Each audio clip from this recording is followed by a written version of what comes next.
Ngayon po ay kapistahan ng pagdadala kay Jesus na Panginoon sa templo. At ngayon din po ay araw po ng mga namamanata sa Diyos ang linggo pong ito. Ito po ay kapistahan ng mahal na Birheng Maria ng Candelaria po.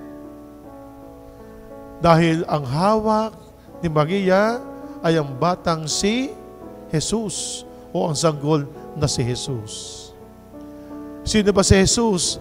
Ang ilaw na dinala sa sanlibutan. Inialay ni Jesus ang kanyang buhay sa atin. Bilang mga tapat, tagasunod ng ating Panginoong Diyos, ilaan ninyo ang araw ng linggo. Ang Diyos natin inialay si Jesus upang magbigay liwanag sa atin ngayong linggong ito. Hindi pa ba kayo naliliwanagan?